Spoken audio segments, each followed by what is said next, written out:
अस्सलाम वालेकुम दोस्तों, ड्रामा सीरियल बड़े भैया की आने वाली के साथ बहुत दिलचस्प होती जा रही हैं। शुएब जो एक गंदी फितरत का मालिक होता है, जब वो मैरिज को देखता है तो वो पागल हो जाता है। वो उसकी जान जान के तारीफें करता है, उसके आगे पीछे घूमता है। ये बात मैरिज को बिल्कुल ही पसंद नहीं आती। मैम फैसला करती है कि अब वो कबीर को सारी बात बता देगी। वो कबीर के पास जाती है और उसे जाके कहती है कि शुएब मुझ पर गंदी नजर रखता है, मुझे देख के ठंडी आहें भरता है और ये बात मुझे बिल्कुल ही पसंद नहीं आती।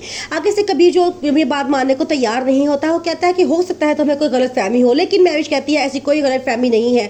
हम औरतें हैं, हम एक मिनट में जान लेते हैं किसी की नीयत हमारे लिए कैसी है। इस तरफ वानिया जो ये चाहती है कि किसी तरह कबीर के दिल में अपनी जगह बना ले और इस पूरे घर की मालकन बन जाए, लेकिन ऐसा नहीं हो सकता। कबीर अपनी पसंद की शादी करके मैरिज को लेके आया होता है। आहिस्ता आहिस्ता वो घर की सारी जिम्मेदारियां मैरिज को सपुर्द करता रहता है, क्योंकि वो जानता है कि वानिया एक इमेच्योर लड़की है और उसे घर किस तरह संभालना है ये नहीं आता, ना ही उसे घरदारी आती है। लेकिन मैरिज बड़े अच्छे तरीके से घर को चलाती है, सबके साथ बड़े प्यार से रहती है। इस तरफ मिशेल भी अलमीर से साफ साफ कह देती है कि शादी के बाद वो लोग लंदन में शिफ्ट हो जाएंगे। अलमीर को ये बात बिल्कुल ही पसंद नहीं आती।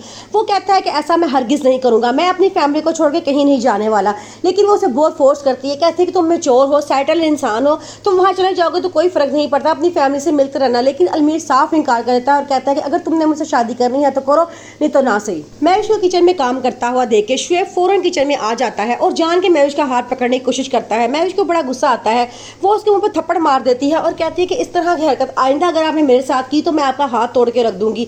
खबरदार, जो मेरे रास्ते में आया उसे किस तरह कुचलना है ये मुझे बड़ी अच्छी तरीके से आता है। ये कह के गुस्से में वहां चली जाती है। फरीहा ये सारा मंजर देख लेती है। फरीहा जो अपने हस्बैंड की नीयत जानती होती है, वो पूरी तरह अपनी भाभी का साथ देती है और कहती है कि मैं अपने हस्बैंड की नीयत अच्छी तरह जानती हूँ।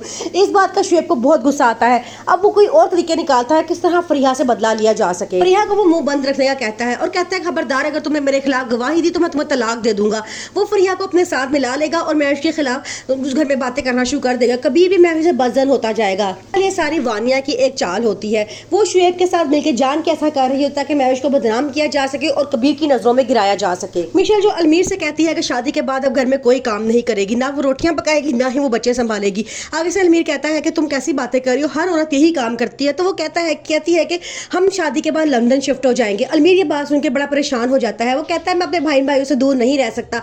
आगे से वो कहती है कि क्या हो गया है, तुम एक सेटल्ड इंसान हो, पढ़े लिखे माशाल्लाह समझदार इंसान हो, अगर तुम सेटल हो भी जाओ तो क्या बात है।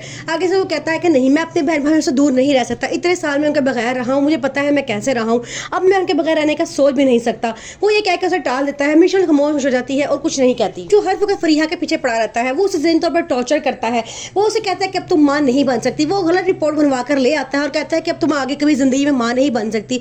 जबकि आगे से फरीहा का कहना यह होता है कि मैं पहले एक बेटी की माँ हूँ, अल्लाह ताला हमें एक दोबारा बेटा दे देगा। लेकिन वो उसे इसी बात पर टॉर्चर करता है और कहता है अपने भाई से पैसे मांग कर लेके आओ। ये फरीहा को बात पसंद नहीं आती। वो चाहती है कि उसका हस्बैंड खुद मेहनत करे, कमाए, क्योंकि उसे अपने भाई से मांगते हुए बहुत शर्म आती है।